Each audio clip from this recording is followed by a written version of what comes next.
Sveiki, šiandien kalbėsim su Tauru ir Ilona, tikriausiai pozityviausiais ir labiausiai išlaikytais buriuojančiais žmonėm, lietuviškam buriuotojų pasaulyje, manau, tai tikrai.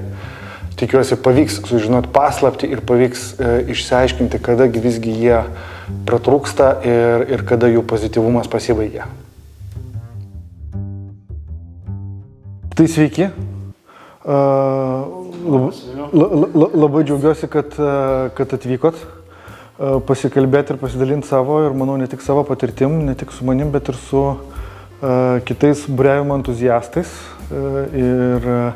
Nes aš jūs visada prisimenu kaip tokią keistai pozityvę porelę buriuojančių ir man labai užstrigęs yra vienas kartas, kaip per Kuršių marių regatą jūs, atsimenu, baisiai lyjo, jūs kažkaip pakankamai vėlai atplaukėt, peršlapė kaip šuniukai, bet tikriausiai buvot laimingiausia įgula iš visų. Tai taip kažkaip, aš nežinau, ar čia jūsų jachtos tuometinės pavadinimas Gera diena, jūs taip užkrėsdavo, ar jūs tą pavadinimą pagal savo būdą pasirinko. Tai aš manau, jūs esate viena iš pozityviausių buriuojančių šeimų, įgulų, ar kaip čia be pavadinti. Ačiū už tokį pastebėjimą. Aš tikrųjų neprisimenu apie kurį tų kartų, bet mes, kai dalyvaudavom sportinėse regatose, čia turbūt apie kokį nors Kuršmarių etapą. Tai Kuršmaris buvo. Mes turėjom vieną slaptą šitą veiksmą, tai Ilona prieš finišą, kai jau ten nebūdavo koks nors ten visiškai labai fordakinis ar dar koks nors finišas, tiesiog jungdavo orkaitį ir ką nors gero iškepdavo. Ir leisdavo savo, tai mes tokie nebuvom labai sportininkai. Aš galėčiau papildyti, aš gerai atsimenu tos fordakinius kursus finišuojant. Aš atsimenu, kaip einam prieš pakeliant spinčių, aš šaunu antį į orkaitę ir einu vairuoti. Nes vyrai turi dirbti, tampyti brasus, o aš tada vairuoju spinčio, mano antis ramiai kepa. Mes finišuojam, atplaukiam ir kaip žmonės džiaugiamės. Turiu pasakyti, kad antis finišuojant yra tikrai labai įspūdinga. Čia primena man senas britiškas knygas apie buriavimą, kur serai ir lordai, žodžiu, buriuodavo. Bet kaip prasidėjo jūsų buriavimo kelias? Nuo ko? Kaip gimė tas noras, susidomėjimas, nuo ko pradėjot? Tai gal ta visa istorija nėra tiek labai įdomi, bet bent jau aš tai visą laiką buvau ant vandens, nuo vaikystės, tik tai kitose formose. O Ilona tai iš viso yra žvejo dukra. Taip, žvejo dukra ir mano tėtis laivų mechanikas, jeigu ką.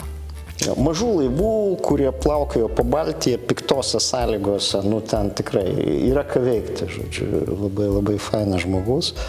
O aš tai Kauno mariose pradėjau nuo burlenčių, po to kaitai, tai yra, pas mane visada būdavo kokia nors burė rankose. Tik tai, aš niekada nebuvau didelis sportininkas ar ką ir kai po to jau mes važinėdavom su Ilona prie jūros, aš tuo metu jau daugiausiai kaitavau, o ne su burlente plaukiau. Tai buvo toks vienas disonansas, kad gaunasi taip, kad aš plaukioju su burlente, o Ilonas su kaitu, o Ilonas sėdi krante. Ir tas kažkaip pasirodė neteisinga. Ilona man taip nepriekaištavo, kad tai neteisinga, bet man tai buvo akivaizdu, kad tai kažkokia šiek tiek diskriminacija. Ir tada pradėjom ieškoti, o kas šitokio, ir tada buriavimas atsirado labai natūraliai gyvenime ir kai mes kartu atradom buriavimą ir tada aš pamačiau, koks jis yra milžiniškas ir viską apimantis, kaip tokia visą gyvenimą rišanti grandis ir čia mes važiuodami kalbėjom, kaip po to, kai mes nusprendėm, kad lyg tai jau į tą pusę eisim, Ilona padovanojo man kursus, tai gal tu papasakok tą istoriją. Iš tikrųjų, tai buvo kalėdos ir užmačiau kažkur internete Kreiserinio buriavimo mokykla. Žodžiu, kuponas. Padovanok draugui kuponą mokytis buriavimo. Ir kadangi Tauras visada buvo buriuotojas, aš pagalvojau, o papildomos žinios, jam bus įdomu. Aš iš tikrųjų neturėjau vilties, kad jisai persės į kitą laivą. Tiesiog pamaniau, kad, kadangi jis mokslo žmogus, tai ten tikrai jam bus faina. Nupirkau aš tą kuponą ir iš tikrųjų pats mokyklos įkūrėjas, Artūras Dovydėnas, atvežė jį man į namus ir įteikė, sakydamas, kad nori pamatyti tą moterį, kuri savo vyrui tokią dovaną dovanoja. Sakė, aš buvau pirma tokia.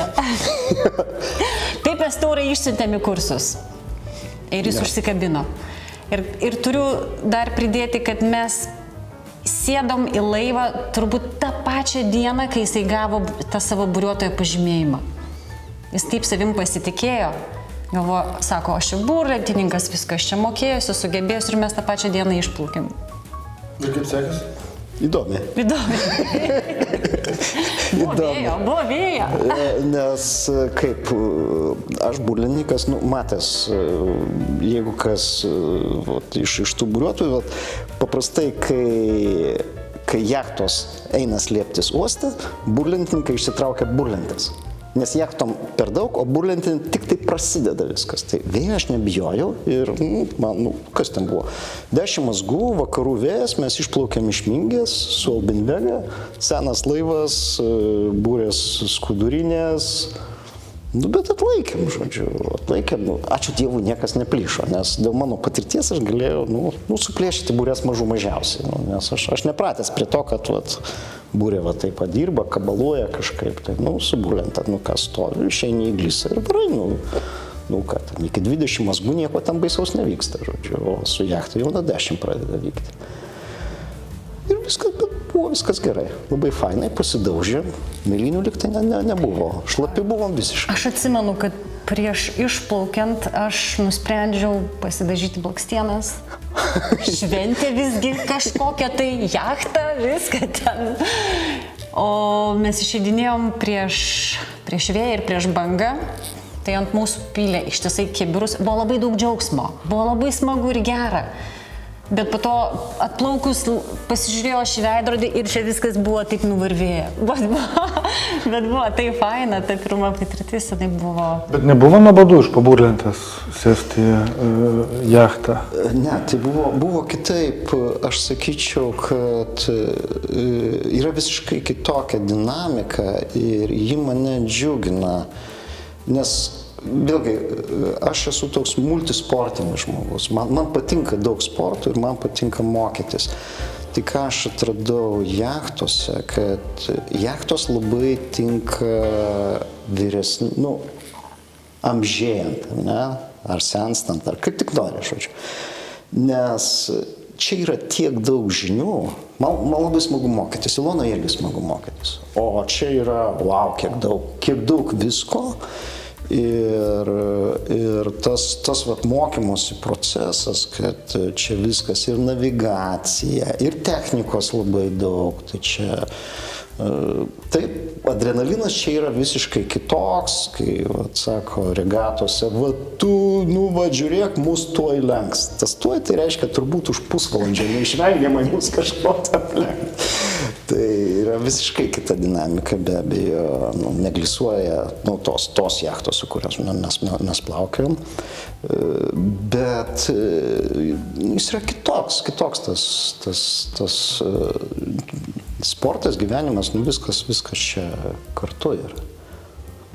Tai taip atsirado bendra veikla? Jos visada buvo tos bendros veiklos, bet šita veikla tai...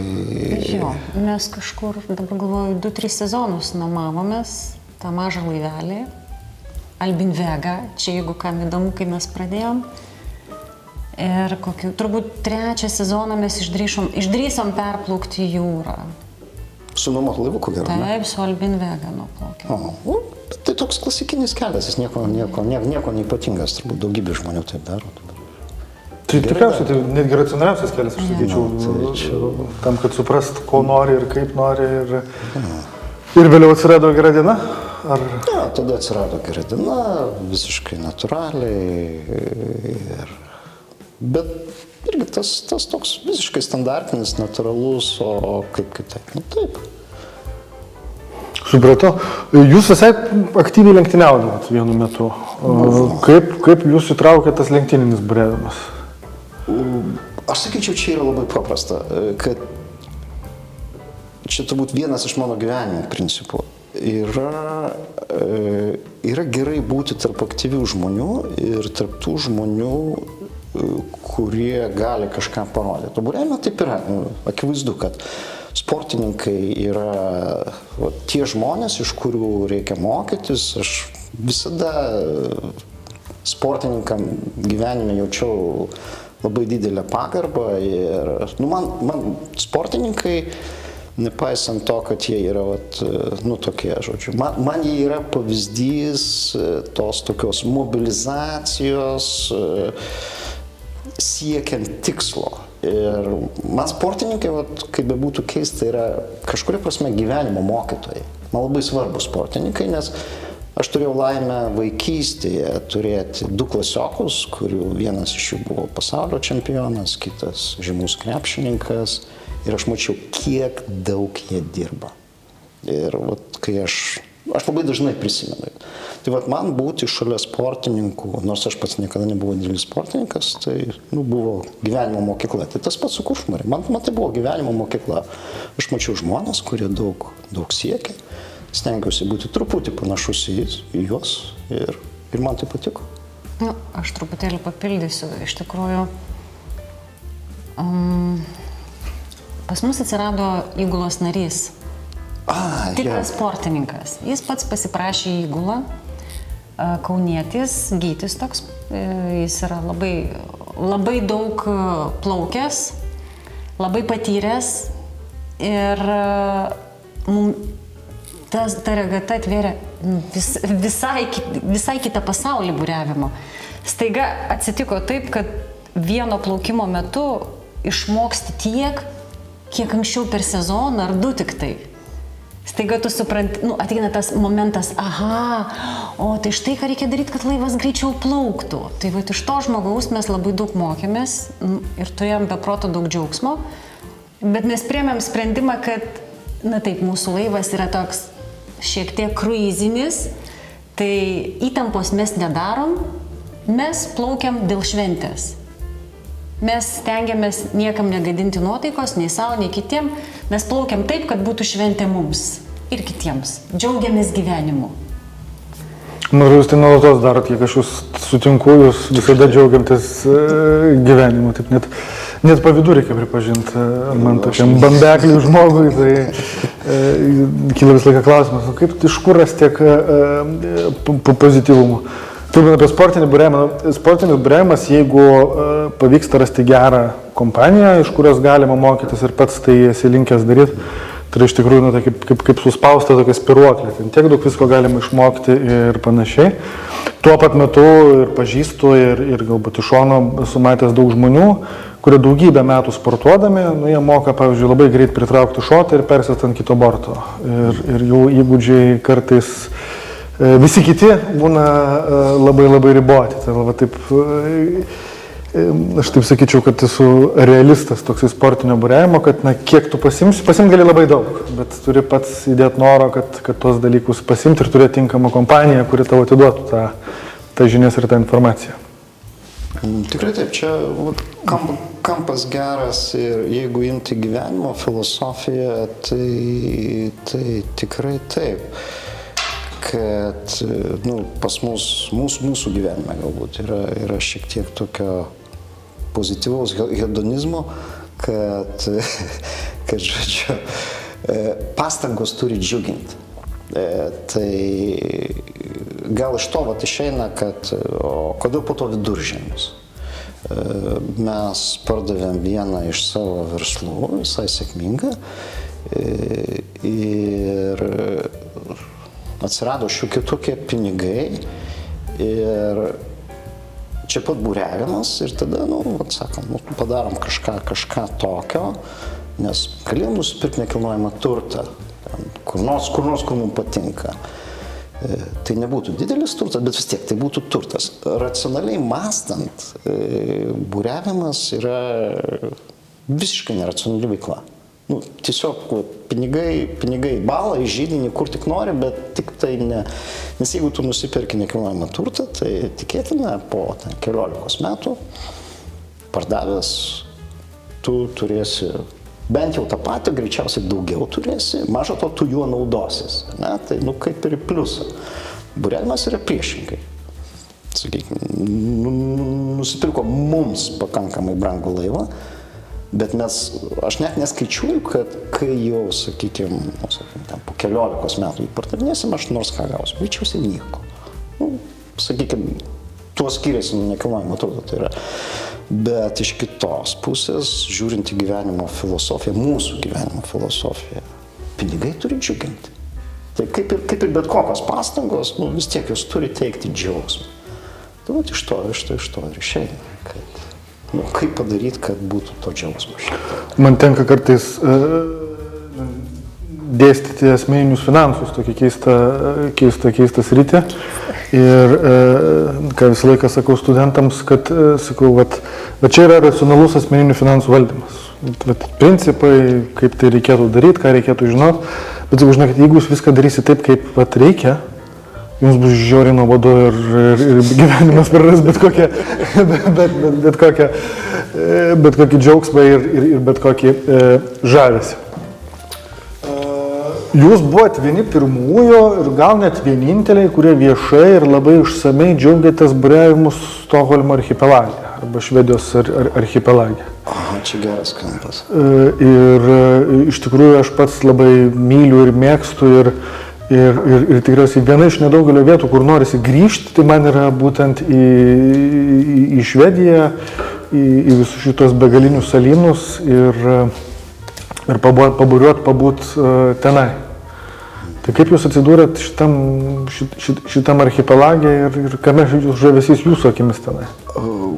Čia yra labai toks įdomus klausimas, įdomus todėl, kad aš taip, kai mes pradėjom buriuoti Baltijai, tai tada kaip ir gaunasi, o kur dar? Nes mes kažkaip žiūrėjom, kaip kiti žmonės plaukia, maršrutas kažkodėl po rytinę Baltijos pakrantę. Lenkija. Ja, į vieną pusę Lenkija, į kitą pusę Latvija, toliau jau Saremas, jau kažkas prasideda, arba Vokietija, Danija, vėl kažkas prasideda. Bet plaukiant į šiaurę, kas gaunasi kita jūros pusė, iš karto patenki į Gotlandą, tada Stokholmo archipelagas. Ir tada man toks labai paprastas, aš to net negaliu pavadinti atradimu, tai yra visiškai natūraliai, kai nebėra sienos, o kažkada jį buvo, tai gaunasi, kad tai yra artimiausias Lietuvos archipelagas. Jis yra milžiniškas, apie 50 000 salų. Ir tada, o kur dar plaukti, jeigu tu turi laivą į Lenkiją, į Latviją, ką ten veikti? Tai akivaizdu, kad tai yra toks keistas dalykas, plus mes labai džiaugiamės tą švedišką kultūrą, mano verslo pirkėjai, tai kaip švedai, ir man smagu su jais. Jie yra specifiniai žmonės, bet tikrai ir kultūriškai, ir visaip kitaip. Aš tai savo suformulavau labai paprastai. Artimiausias Lietuvos archipelagas yra Stokholme. Ir įrodykit man kitaip. Tikiuosi, nuskambės kaip komplimentas taurai, bet jeigu kalbėtum švediškai, tikrai niekas tavęs neatskirtų nuo švedo, nes savo būdu tu labai toksai švediškas, net... Ne, švedai, jie kitokie. Aš esu šiek tiek pietietis.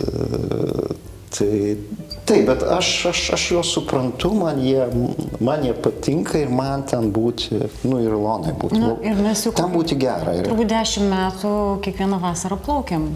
Ir po to tiesiog baigėsi KMR-as ir mes į laivą ir ne visada su savo laivu beje.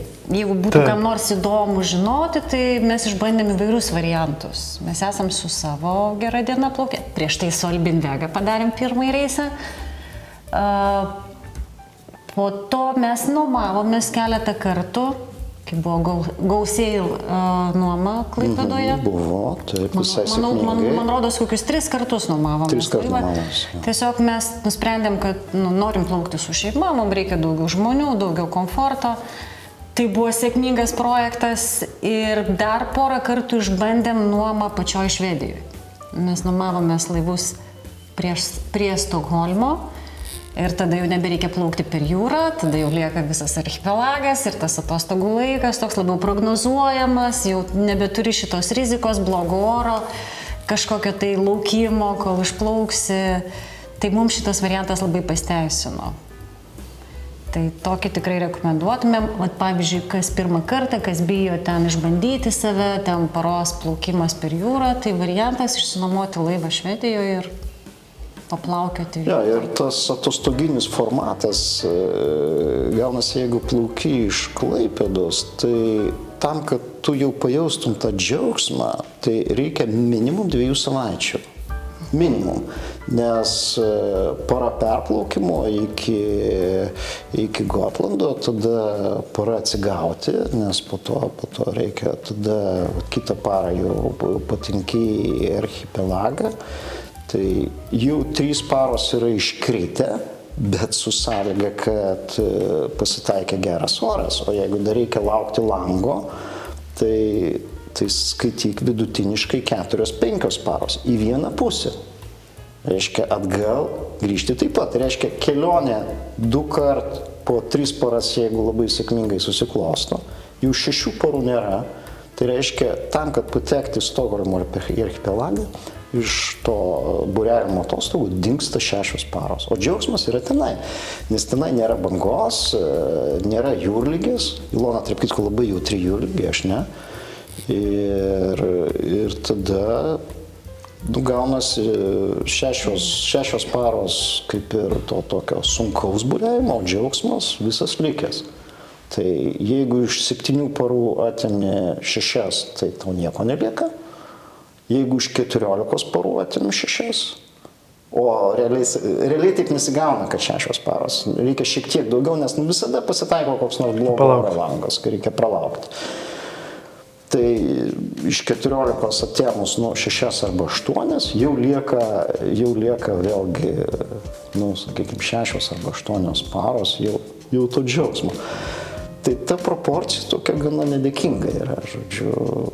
Tai todėl tas formatas, kad skristi į Švediją nuomotis laivą, yra labai racionalus. Arba iš viso, vienais metais mes netgi palikome laivą, savo palikome. 2 kartus buvom palikę, Nilas Hamne savo laivą. Taip, bet aš noriu sakyti, kad yra pakankamai racionalus sprendimas tą kelionę skaidyti. Kad, pavyzdžiui, vieną ilgą savaitgalį geras oras nuplaukė, palieki laivą, po to atskrendė atostogų. Ir lygiai taip pat grįžti. Netgi mes turėjom tokį variantą, kad išplaukėm iš Stokholmo archipelago. Ilona sako, banguoja, aš vemsiu. Ja, tai sėdo į keltą, o aš su draugu atplaukiau iki Visbio, žodžiu, su laivu. Tokios tada sąlygos buvo. Viskas irgi gerai. Aš esu highly skillful šitam jūrlygės klausimu. Tai dažnas klausimas, dažnas niuansas. Turi savo receptų kažkokiu, kaip kovoti su jūrlyge? Susitaikyti. Geriausias receptas yra pažinti savo kūną, organizmą, tiesiog priimti tai kaip galima neišvengiamybę, be abejo pasiruošti įmanomai orui, pasidėti daiktus, pasidėti vaistus, pasidėti gerti, patreniruoti, kaip užsimerkus nusimauni batus arba apsirengi priešingai. Bet esmė yra susitaikyti. Susitaikyti, kad taip gali būti, bet yra labai svarbu, koks yra žmogus šalia. Kad tas žmogus na, žino, kad gali būti toks momentas, kad jisai liks vienas pats. Ir tiesiog ramiai prasirgti, nes kai išlipi į krantą, viskas baigės, čia ne liga. Čia toks, kaip aš sakau, toks momentas gyvenimo, kai aš negaliu nei miegoti, nei nieko, aš tiesiog būnu su savim ir taikausi su savimi tuo momentu. Čia toks. Galim pažiūrėti kaip į šamanystę kažkokią, kaip būna ten karščių žmonės save kankina arba degonės trūkumų dar kažkokiais būdais, kad patirt kažko kitokio. Ne, gal tame yra ir labai tokių paprastų mechaninių elementų, nes, turbūt čia, nežinau, jeigu žiūri buriuotojai, tai nieko naujo nepasakysiu, bet jeigu ne buriuotojai, tai jeigu tave supykino ir tu įlysi į kajutę ir būsi atvirom akim, tai tada labanaktis, žodžiu, tu save jau pasmerkai. Tai yra labai paprasta, ką Ilona sako, kad jeigu jau lendi į kajutę, tai mes laive netgi atiderinę kelią, kad nusileidai laipteliais, viskas ir užsimerkęs, varai iki lovos ir visą laiką būni užsimerkęs su trumpais atsimerkimais. Jeigu atjungi akis toje makabinėje, tai gyvenimas šiek tiek pasidaro lengvesnis. Jis neišgydo, bet bent jau nepasunkina situacijos. Bet čia turbūt kiekvienas buriuotojas šitą žino. Jeigu atvirai, tai jūrligė yra tai, kas mane šiek tiek riboja, sakykime taip, kas riboja mano fantaziją gyvenant ant vandens. Nes jeigu ne jūrligė, aš turbūt savęs daug labiau neribočiau. Dabargi aš kiekvieną kartą pagalvoju, ar aš tikrai noriu ten plaukti, ar aš tikrai noriu, pavyzdžiui, plaukti per vandenyną. Nesu tikra, bet tai yra vienintelė priežastis. Praktiškai, jeigu ne jūrligė, aš gal net nenorėčiau lipti lauk iš laivo. Bet aš manau, kad šiai dienai su moderniom oro prognozėm, tai 2-3 paras į priekį galima dažnu atveju tą orą taikyti, jeigu nereikia grįžti tam tikrų laikų į lėktuvą ir spėti į... Jūroje taip, vandenyne sunkiau. Vandenyne taip. Kokie receptai kova su jūrlige? Kaip tavo tenka su ją susigyventi? Pirmiausia, moralinis pasiruošimas, tai kaip aš ir sakau, reikia. Aš esu nusiteikusi, kad tai įvyks. Tiesiog be streso ir pasiruošti, turėti vaistus po ranką, jeigu reikia, turėti drabužius, turėti vandens. Ir jeigu aš galiu planuoti iš anksto, tai kažkiek tai koreguoju savo mitybą, pavyzdžiui, negeriu kavos parą iki plaukimo, arba nevalgau kažko labai riebaus ar labai aštraus. Nes nieko baisaus šitą jūrligę, jeigu tai yra trumpa, jeigu tai yra paros 2 plaukimas, tai yra išgyvenama iš tikrųjų. Bet kiek aš žinau, labai daug moterų turi šitą problemą ir tai yra tokia viena iš atbaidančių iš tikrųjų, tas supimas laive. Kažkiek galima treniruoti, kažkiek tai atlikinėti pratimus kažkokius, tai prieš buriavimo sezoną ten suktis, aplink savo ašį suktis ir panašiai. Bet iš tikrųjų, atvirai kalbant, jeigu netauro palaikymas, būtų daug sunkiau. Tai labai labai svarbu, kad tas žmogus, kuris yra šalia, kad galėtų ir vandens atnešti, taip vat. Tarkim, šiemet mes... Ir nesupyktų, kad neateinu į budėjimą naktį, pavyzdžiui, nes negaliu ateiti į budėjimą. Šiemet mes turbūt aš praleidau kokius 5 mėnesius laive, ištisai. Išlipdamas be abejo bagečių nusipirkti, kruasanų, bet iš esmės mes gyvenam ant vandens. Nuo gegužės tu praleidai jau? Nuo birželio galo netgi. Nuo gegužės? Nuo šito balandžio galo. Ilona trumpiau šiek tiek su pagrįžimais ir tavo organizmas adaptavosi, man atrodo, jau po kokio mėnesio. Man taip atrodo. Aišku, ten viduržemį mes pasisaugom, ten nėra kažkokių ypatingų, bet buvo tokių pakočiojimų, buvo jūrligės dienų ir tu taip visai ramiai jos. Aš netgi taip atsuku filmą, kad jau kokio nors Baltijoje, kai ten yra tie išplaukimai, jau tu ten 3 kart būtum susirgus. Baltijoje, tai ten rimčiau viskas būdavo. Nu, ten statesnė banga ir mažiau adaptacijos gaunasi, kad tie vis tiek savaitgaliniai būriavimai yra visai kas kita, kai tu ant vandens mėnesiais gyveni. Baltijoje yra tas privalumas, kad praktiškai netgi po poros plaukimo žinai, kad atplauksi į kažkokią saugią vietą, į uostą. Tu tarp Viduržemyje, kaip šį sezoną susirgau ne plaukimo metu, bet atplaukusi inkaruotę, nes inkaruotėj taip normaliai daužė, kad nebeatlaikiau. Čia yra specifika.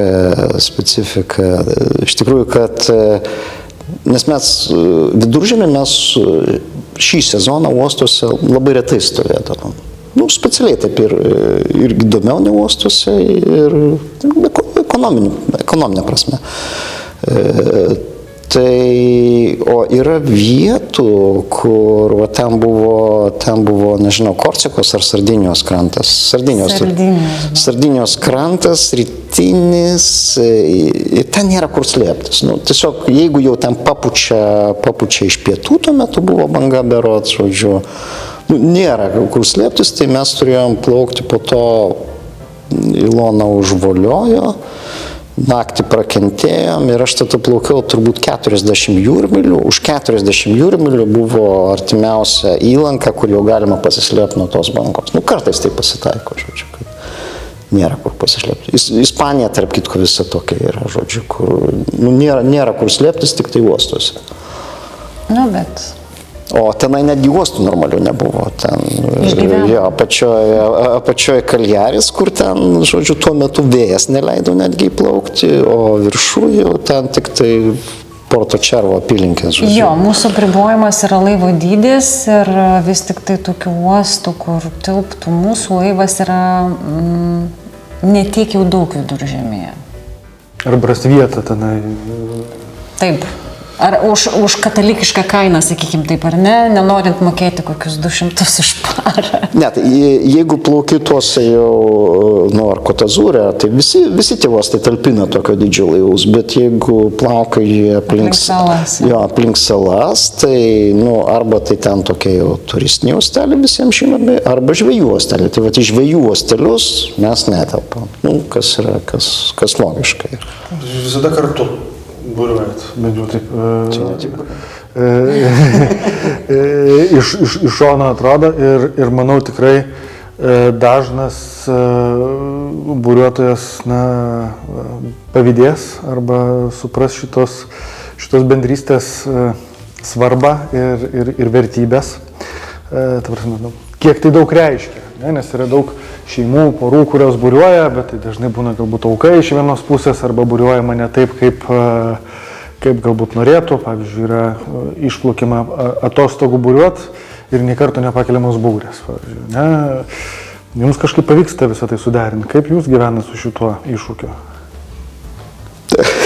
Aš sakyčiau, čia yra gyvenimo filosofija ir šeimų filosofija. Mes tikrai nesam kokie nors šeimų mokytojai. Tai, kad mes gyvenam, tai nereiškia, kad yra pats geriausias šeimos gyvenimo modelis. Yra daugybė modelių, kur, sakykime, aš labai gerai suprantu vyrus, kurie sekmadienį plaukia į regatą, po regatos gerai atšvenčia ir grįžta. Jiem toks būdas yra atitrūkti. O mūsų šeimos modelis yra kiek kitoks. Mums nereikia atitrūkti vienas. Mums kaip tik, mes šiek tiek lengviau, bet tokių didelių atitrūkimų, taip, žodžiu, mes. Aš manau, yra viena svarbi aplinkybė, tai kad mes turim savo laivą. Yra labai daug būriuojančių žmonių, kurie neturi savo laivo. Ir vis tiek laivas yra kažkuria prasme namai. Ir kur eiti moteriai, jeigu vyras plaukia su kitom įgulom ar ne, su vyru įgulom, bet kaip tu sakai, jie nori pasportuoti. Tai kaip ir gaunasi tas atskirumas tame, bet kadangi mes visada turėjom tą laivą, netgi tada, kai nuomavomės, mes jį nuomavomės visam sezonui. Mes tiesiog išsipirdavom teisę tame laive būti. Tai, kaip ir natūralu yra būti moteriai, kai esi savo aplinkoje, kaip namuose. Tai čia, manau, yra gana svarbi ta. Ir jeigu nuosekliai žiūrėti, pats sumanymas, kad kaitus iškeisti į kruizinę jachtą, buvo tam, kad mes galėtume, kad nepalikčiau Ilonos krante. Nu, tokia pradinė formulė ir ji tokia buvo, nu, ne kokia nors bravūriška ar ten atsitiktinė. Nu, tai buvo per keletą metų atėjęs tas supratimas, kad nu, vis tik tai taip reikėtų padaryti. Na, iš tikrųjų nėra taip, kad aš kentėjau tame krante. bet dar noriu pastebėti, kad visgi mes turim vieną pažįstamų šeimą, su kuria mes kartu būriuojame, aš jau bijau pasakyti kiek metų, 7, 8, jie neturi savo laivo, jie gyvena Švedijoje, tiesą sakant, lietuviai, bet jie irgi turi kažkokią tai nuomą ir mes su jais kiekvieną vasarą kartu, tai yra šeima su 2 vaikais. Dabar jau su 3? Dabar jau su 3. Ir mes su savo vaiku, ir mes toks kaip taboras, normalus čigonų, kiekvieną vasarą pasidaroma tokias atostogas. Bet tai yra tos šeimos vizija, kadangi jie gyvena Švedijoje. Galbūt pas juos tas mindsetas, tas santykis su jūra, su vandeniu, jis automatiškai jau yra toks truputėlį mažiau žemdirbiškas. Ir jų vaikai labai mėgsta būti laive, dideliam, mažam, netaip svarbu, bet jo, čia matyti yra daug dedamųjų, kurios turi reikšmės. Švedai turi net pasakymą, kad ką veiksi savaitgalį, tai sako, tai į archipelagą vyksiu.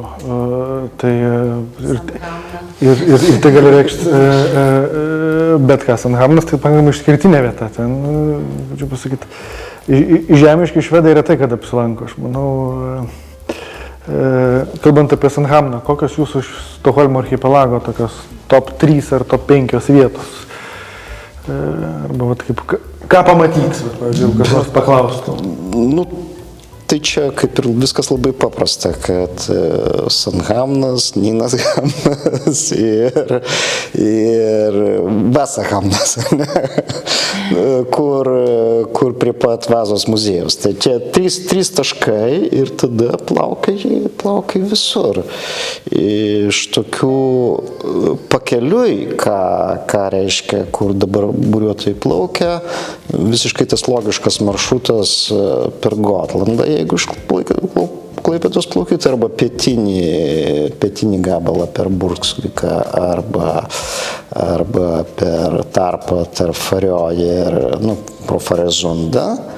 Tada be abejo ten viską apžiūri, bet ką retai užkabina būriuotojai, tai aš labai rekomenduočiau, tiem, kas jau daug plaukia po Gotlandą, į Gotską Sandą. Yra tokia mažytė salelė, kuri netgi akimis matosi nuo Fario. Tiesiai į šiaurę yra visiškai kitokia, be akmenų, plokščia.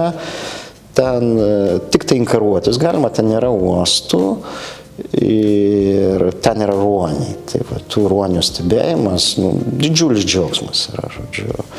Tai labai čia be abejo ne archipelagas. O archipelagė net aš nelabai ką tenai išskirčiau. Aš nebeatsiminčiau.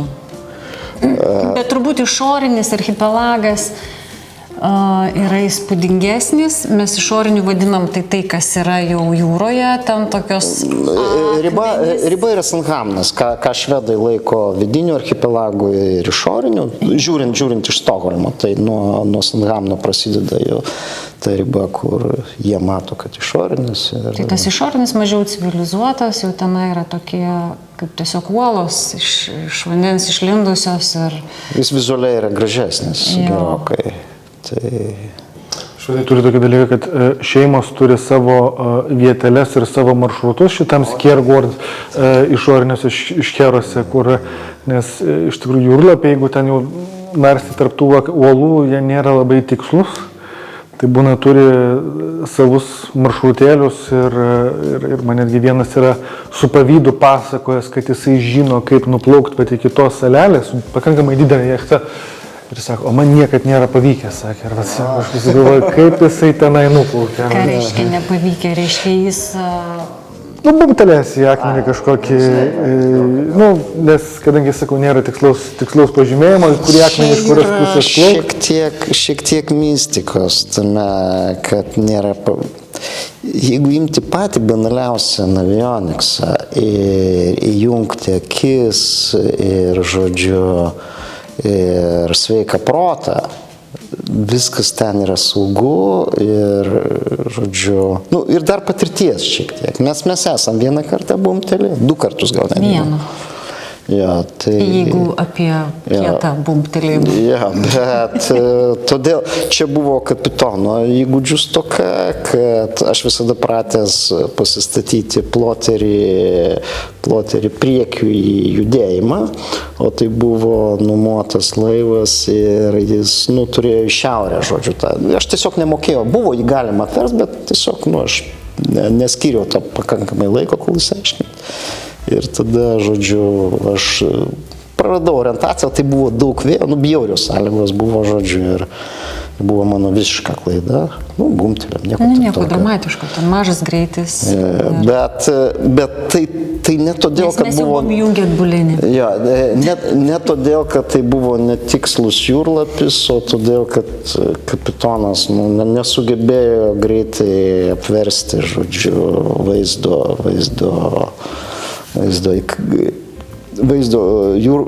ploterio orientuoto į šiaurę, į kairę dešinę, žodžiu. Bet čia niuansai. Iš tikrųjų nėra ten didelių, sakykime, navigacinių netikslumų. Taip, tu negali pasitikėti aklai, bet tada reiškia statai žmogų priekį, kuris mato. Vanduo skirtingai nuo mūsų pakrantės, o tai yra dar viena priežastis, dėl ko mes tenai norim būti. Kai būdavom čia, visos mūsų vasaros buvo tenai, skaidrus vanduo. Ten 4 metrų gylyje puikiausiai matosi dugnas, viskas ten, nu, smagiau iš karto. Tai, žodžiu, su šiuolaikinė navigacija tikrai galima pasitikėti. Bet reikalinga atsarga. Be abejo. Nes mums yra buvę nuomotam laive, kad navigacija, na, tiesiog nesąmonė rodė, numirė ploteris. Tai gerai, kad mes, Tauras yra labai, žodžiu, atsargus žmogus, šia prasme mes buvom atsiskraidinę iš Lietuvos savo ploterį, jį labai greit pasijungėm, ten šalia Sandhamno visiškai, ten pilna iš tikrųjų tų kliučių, greitai pasijungėm ir taip ir plaukėjom toliau. Bet tikrai labai gražios vietos, kur galima plaukoti be galo, be krašto. Ir ten nėra bangos. Taip, tai tikrai dėl to puikios ir vietos, dėl to ir šio tiek daug ten buriuoja ir plaukia, ir ne tik buriuoja, ir motorlaivis plaukia ir panašiai. Iš tikrųjų, galėčiau pridėti, kad ne mes vieni vertinam, nėra čia joks ten bendrai lietuviškas atradimas tas Stokholmo archipelagas, mums yra tekę sutikti buriuotojų ir Viduržemyje, o amelistai yra tokia bendruomenė. Jeigu stovi vienas amelio laivas inkaruoti ir kitas, būtinai plaukia pasisveikinti ir kartais ir pasikalba. Tai kiek esam kalbėję, tie, kas yra buvę, praktiškai Stokholmo archipelagą vertina kaip vieną geriausių pasaulyje vietų. Žmonės, kurie yra apiplaukę pasaulį realiai. Tai kaip top 3. Tik šaltas vanduo ir trumpas sezonas. Tai yra du akivaizdus trūkumai, bet jeigu į lūkesčius įdedi, tu nesitikėk šilto vandens ilgo sezono, tai viskas gerai. Bet nepaisant nuostabus Stokholmo archipelago, šiuo metu jūs prisišvartavot Viduržemio jūrai. Taip. Tai tiesiog naujas nuotykis. Tiesiog naujas etapas. Mes aplamai gyvename etapais, ar ne? Taip, būna susigalvojam ir keletų metų ten darom kažkokį vieną dalyką, o po to kažką tai kitką darom, upgrade'inam. Ir tai nėra toks jau esminis skirtumas iš tikrųjų. Nu, tiesiog taip gyvenimas susiklostė, kad mes galėjom sau leisti nusipirkti šiek tiek brangesnį laivą, bet kaip mes iš Vilniaus važiuodavom 3 valandas iki Klaipėdos, taip mes dabar iš Vilniaus 3 valandas skrendame iki Nicos. Tai yra tam tikros simetrijos. Tik tai jeigu Vilniuje laivą mes iškeliam, čia mes laivo neiškeliam iš viso ir sezonas trunka gerokai ilgiau. Tai, nu, taip mąstant taip iš vidaus, nu, nėra čia tokio labai esminio skirtumo. Yra viena aplinkybė, ta prasme, kol mes turėjom laivą Lietuvoje, mes buvom labiau laisvi rinktis, kada mes galim nuvažiuoti ir plaukti.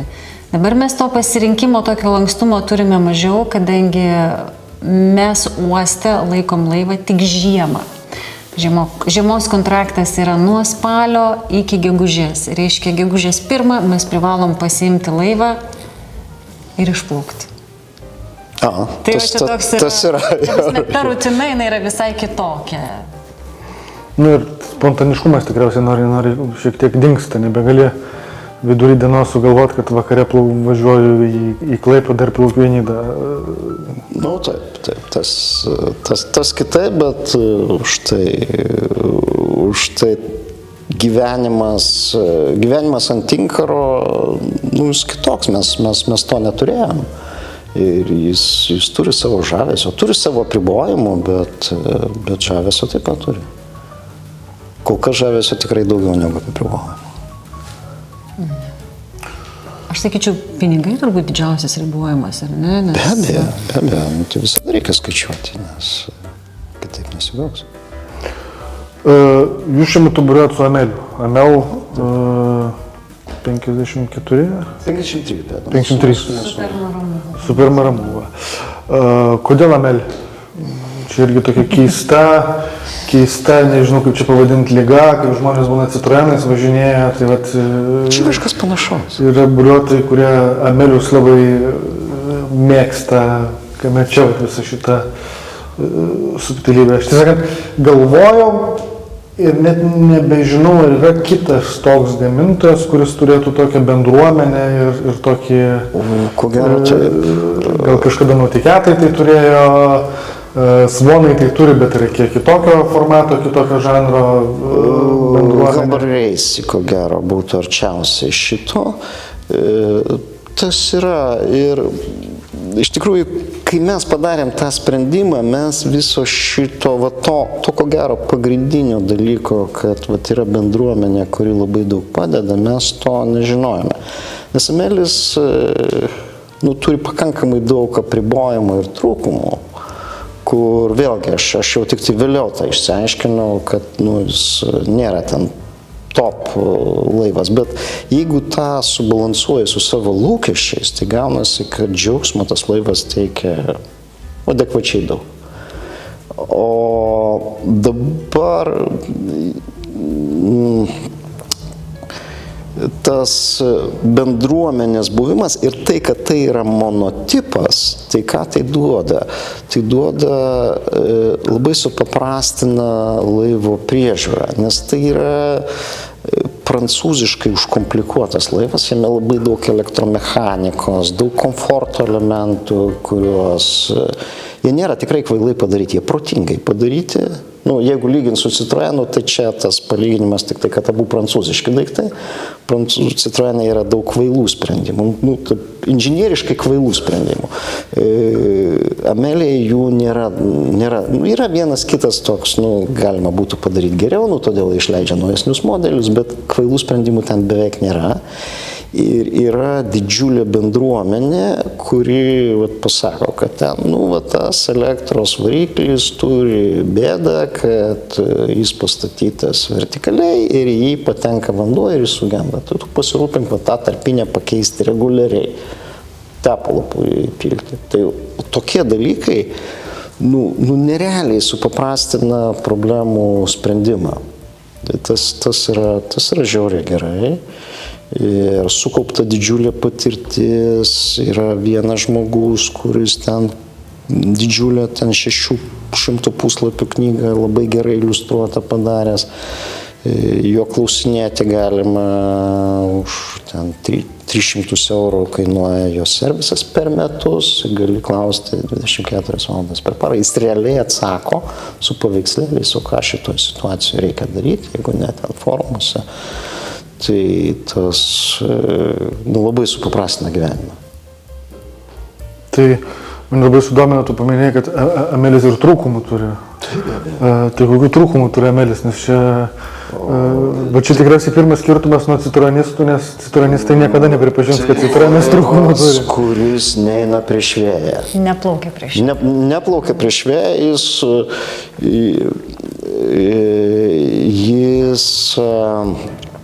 o dėl ko jis neplaukia prieš vėją? Jo vandens bakas, kuris yra 1000 litrų, yra įleistas į kylį. Aiškiai, kylis yra platus.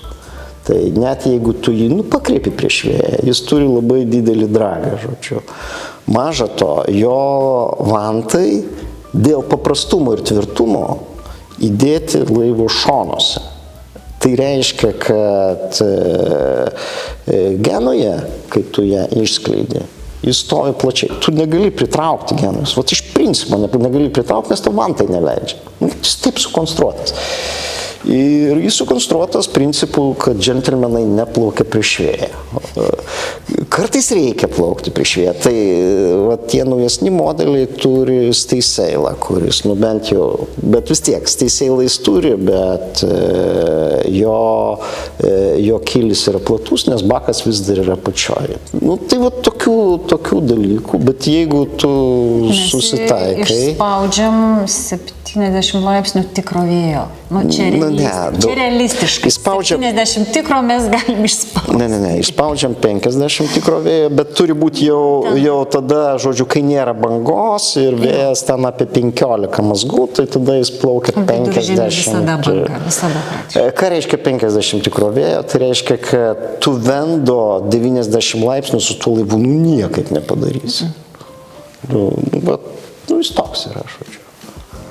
Bet viskam, kas virš 90 laipsnių tikro vėjo, yra tikriausiai kokio 90-100 arklių motoras tikriausiai. Taip, tas yra, jeigu jau taip reikia, motoras ten yra 100 arklių, viskas su tuo. Bakas mūsų didelis degalų. Bet mes nedaug pilam, mes per sezoną pilam 3 kartus po pusę bako maždaug. Tai tiek ir išnaudojam. Tai kur antį geriau keptonėlį ar malanį? Jeigu atvirai, tai jokio skirtumo, nes tos dujinės jos yra praktiškai identiškos. Jeigu apie orkaitę šnekėt. Jo, apie orkaitę kalbant, bet taip, mes Emelyje turim ir inverterį, turim ten Nespresso aparatą, kada nori kavos pasidarai, turim generatorių ir kai jau pasikuriu šitą, kokią noriu ten, elektrinę krosnelę ar indukcinę, tai ten visai kiti dalykai, mes ten turim šitą savo restoraną 5 žvaigždžių, kai tik norim. O taip. Nes Ilona atrado gaminimą, kas mane labai džiugina ir gamina vis geriau ir geriau. Tai ir tas... Kažkas turi daryti tos purvinus darbus laive. Kažkas turi. Tai tame yra ir pliusų ir minusų. Pliusai, kad tikrai maistas džiugina. Minusas yra labai netikėtas, kad vis dažniau nusivili nuėjęs į restoraną Prancūzijoje, kad, sorry, bet laive geriau. Aš sakyčiau, labiau Italijai nusivili. Prancūzijoje dar neblogai. Yra tokia, žodžiu, side efektą. Retas tikriausiai restoranas turi tokį vaizdą jūrą. Vienareikšmiai. Tikrai taip. Irgi yra. Turiu tokių įdomesnių minčių, kurias labai nekantrauju paklaust. Tai Taurai, tu bėgioji. Tavo pavardė, tikriausiai nežinau, ar pavardė padiktavo, ar iš kur atsirado šitas pomėgis. Tai per kiek laiko maratoną nubėgi? Mano geriausias laikas 2:25 kažkas. 2:25? Jo, kažkas tokio. Ne 3? Ai, 3, sorry, ką aš čia pasakiau. Visada pasididina. 3:25. Ne, aš nesu koks nors sportininkas, bet man tai patinka. Tas man labai gerai dera su buriavimu, nes vėl grįžtant prie buriavimo, buriavimas kaip toks puzlas, O toks kertinis puzlas, kuris man gyvenime labai daug riša veiklų aplinkiai. Ir bėgimas yra tas daiktas, kuris man tobulai dera su buriavimu, nes būna buriuojant, kad padarai 200 žingsnių per dieną. Tai vat kojos tą duoda ir sakykime, kai mes gyvenam ant tinkaro, tipiškai, jeigu nėra kažkokio tai kliučių, tai mano tobula dienos pradžia, aš sėdu į dingę, nuplaukiu į krantą, prabėgu ten priklausomai nuo to, kiek man tą dieną priklauso, ten ar 8 kilometrus, jeigu yra ten tokia paprasta diena, arba jeigu tai yra savaitgalis, long runas, tai iki 20 galiu prabėgti saloje, tada grįžtu su šortais, su viskuo, grįžtu į laivą, su visais rūbais šoku į vandenį, ir tada geriu kavą. Ir po to nešam ant kavą į lovą. Jo, ir tada Ilona. Tada aš keliuosi. Ja, ir tada Ilona. Bet čia yra, man bėgimas labai puikiai dera. Gyvenime ant tinkaro, tai man būtų labai sunku be bėgimo. Bet ar nepadeda bėgimas, ypač ilgų nuotolių bėgimas, būtent nes buriavime dažnai irgi reikia ištvermės, kažkiek mažiau miegot, pakentėt ir panašiai. Ar tai neturi paralelių ir šitoj vietoj? Turi, bet jeigu kiti žmonės turi kažkokią kitą veiklą, tai bet kokia kita veikla, kuri jungiasi. Kaip aš minėjau, mane visada žavėjo tie multisportai tokie, jie faini yra, žodžiu. Tai labai dažnai vienas sportas papildo kitą ir gražiai dėliojasi tas puzlas, nes vėlgi, o kodėl bėgimas? Buriavimas ir ištvermės, galbūt apibendrinčiau taip, ištvermės sportai labai tinka su amžiumi. Tai Ilona, aš kaip suprantu, tu ne tik tą antikepi prieš finišą, bet dar tikriausiai ir prieš startą ją nudobi patikojusi miške kokiam nors su ginklu. Noriu paklausti, koks tavo mėgstamiausias ginklas? Mano mėgstamiausias ginklas turbūt tas, kuriuo aš tą antį nudobiu, Fabarma. Fabarma, lygiavamzdis. Čia buvo rimtas atsakymas. Supratau. Ilona labai gerai šaudo. Kai treniruojasi, dabar ne. Aš gerai šaudau iš tikrųjų ir nereikia man treniruotis. ir taip, ir graištvinis man irgi labai patinka elniams vakarieniai. Iš kažkur reikia juos. Supratau. Tai man labai smalsu, neslėpsiu, kaip tokia inteligentiška, besišypsanti moteris atrado medžioklę. Lietuva vis tiek tai yra labai toks stereotipiškai vyriškas dalykas, tikriausiai lygiai taip pat kaip buriavimas, gal dar net labiau. Tikrai nežinau. Aš manau, kad mums čia reiktų nepasisakyti tą temą, Taurai. Aš gal pasakysiu, nes aš trumpiau tiesiog. 2014 metai Rusija okupuoja Krymą. Ir mes sveiko proto žmonės suprantam, kad jaučiamės nesaugiai. Ką reikia daryti, kai jautiesi nesaugiai, nesvarbu, tu krante ar laive, reikia pasirūpinti tuo savo saugumu, užsitikrinti. Tai mes nusprendžiam, kad mums reikia išmokti naudoti ginklus.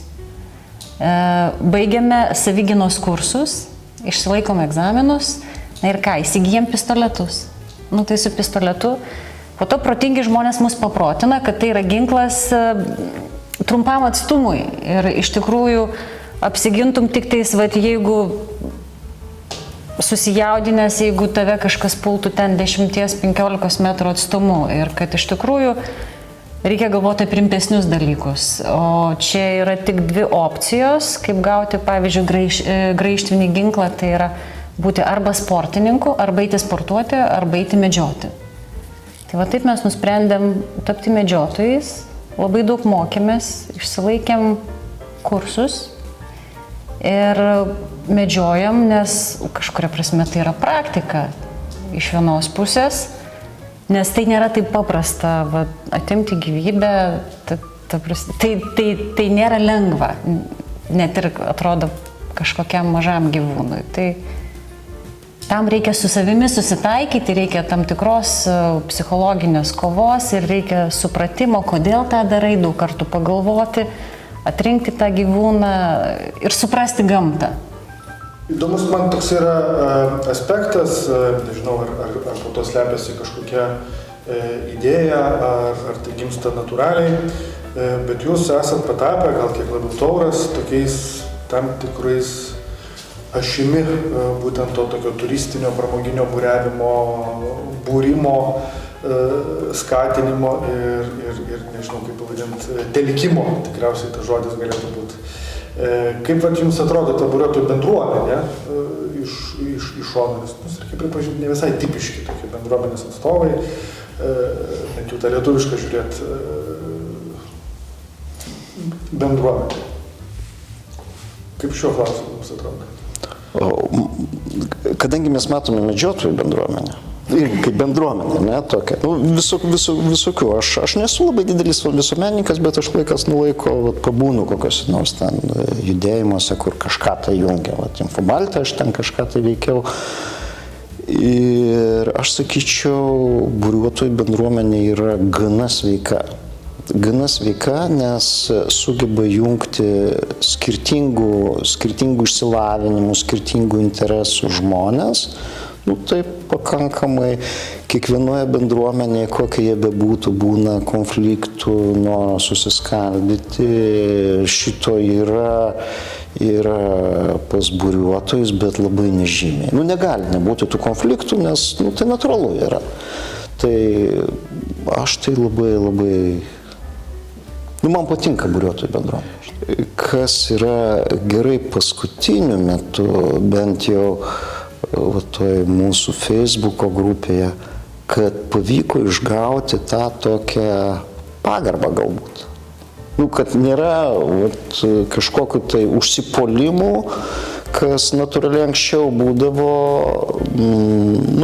ten ar matavimus, ten kieno ilgesnis, ar dar kažkas, tai viso to kažkaip pavyksta išvengti ir to tokio bendravimo kultūra yra pakankamai gera, nes tų skirtingų nuomonių jų turi būti, antraip nuobodu yra, kad nėra skirtingų nuomonių, jų turi būti ir būna, bet turbūt esmė yra ne tai, kad konfliktų neįvyksta, o kai vyksta konfliktas, jis yra išsprendžiamas. Va čia yra tas sveikos bendruomenės bruožas. Tai yra ne tai, kad konfliktų nevyksta, o kad jie sveikų būdų išsprendžia.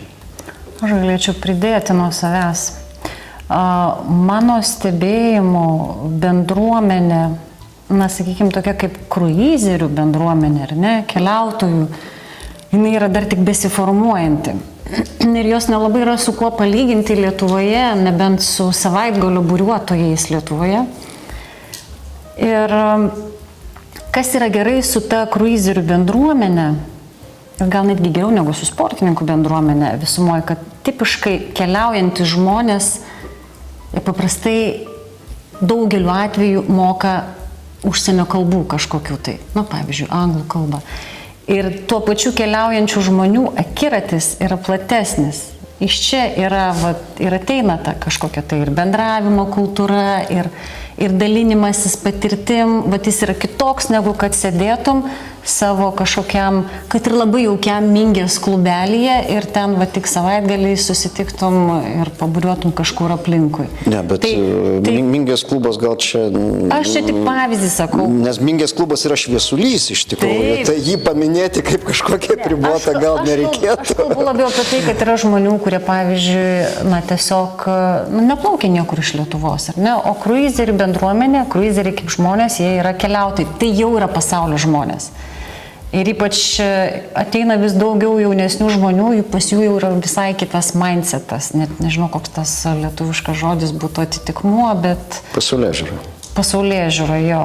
Tai manau, kad tai yra augantis reiškinys ir reikia jo rūpintis iš tikrųjų. Jūs pakankamai daug buriuojat. Turit daug patirties ir panašiai, bet visiems labai įdomu, ką jūs šiuo metu žiūrit, sekat, kas jūs domina buriavimo kontekste visų pirma. Ką galėtumėt parekomenduoti kitiems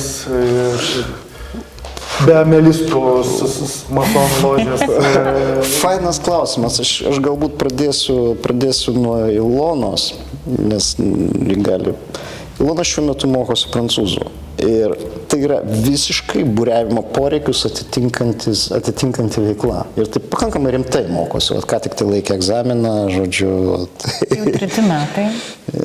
Ir gyvenimas laive, kažkaip reikia įdarbinti savo protą. Aš jaučiu, bet gyvenant laive, vienas turbūt iš tų tokių trūkumų ir minusų, ką aš jaučiu poreikį labiau apkrauti protą. Tai aš tokiais momentais skaitau daugiau, pavyzdžiui, domiuosi ir skaitau pakankamai sudėtingus dalykus ir mokausi prancūzų kalbos, nuotolinių. Visą vasarą mokusi. O aš tai skaityti verslo literatūrą, tai čia, kaip ir, aš daugiau neskaitau, aš anksčiau skaitydavau HBR, dabar Harvard Business Review, dabar klausausi HBR podcastus, tai čia, mano jau ta tokia, kaip ir maldelė yra. O iš tų tokių dalykų aš dabar labai daug, iš tikrųjų, techninių dalykų. Man, tarkim, buvo smalsu išmokti, suvokti pagrindus elektros. Ne tik, kad smalsu, aš be to negaliu išgyventi. Tai yra, aš savo daviau pažadą, jokių kaimietiškų, gal čia negeras žodis, tokių savadarbių, kvailų jungčių. Ir aš manau, kad aš tą pažadą daug maž tęsiu. Aš pradėjau suvokti, kas yra laidai, kaip jie jungiami, kas yra teisingas jungimas, laivo jungimas. Toliau aš jau dabar šiek tiek suprantu mechaninius tepalus, pradėjau skirti, žodžiu, variklius suvokti, tiek elektrinius, tiek... Aš negaliu variklio ten pataisyti, bet variklio tepalą, filtrą pakeisti, impelerį pakeisti, nes pas mane 2 varikliai yra, kuriais reikia rūpintis. Tai yra pagrindinis variklis ir generatoriaus variklis. Tiesiog labai brangu kažkam kitam atiduoti, plus aš turiu mokėti pats tai daryti. Tai, o tam, kad nepridarytum nesąmonę, tikrai reikia skaityti, daug skaityti, tai man šiaip pakankamai rimtas iššūkis. Tai, sakykime, tą elektriko barjerą aš daug mažiau peržengiau, dabar šiek tiek į mechaniko pusę einu, nes Amelyje yra labai daug elektromechanikos, yra būrių varikliai, kurie yra ant sūraus vandens, tada, žodžiu, dantračiai jiems, visais jais reikia rūpintis, ko nėra šiaip būriniame laive. O čia nėra pasąmoningas noras uošviui įspūdį padaryti? Ne, aš nepadarysiu jam įspūdžio. Jis tiesiog daug daugiau vis tiek žinot, negu aš kada nors sužinosiu. Juokauju, žydova. Tai ačiū Jums, buvo labai įdomu su Jumis pakalbėti, buvo labai smagu ir faina vėl pamatyti Jūsų šypsenas ir nesibaigianti po pozityvumą. Ir kaip kažkada, kai aš Jūs taip pat pirmą kartą sąmoningai užfiksavau šlapius ir be galo laimingus, tai aš tikiuosi, kad jeigu ir užkluptų vėl kokia nors liūtis, kad Jūs neprarastumėt savo pozityvumo ir savo optimizmo. Ačiū Jums labai. Ačiū už palinkėjimus, Viliau. Skamba kaip tostas. Ačiū, Viliau, ačiū.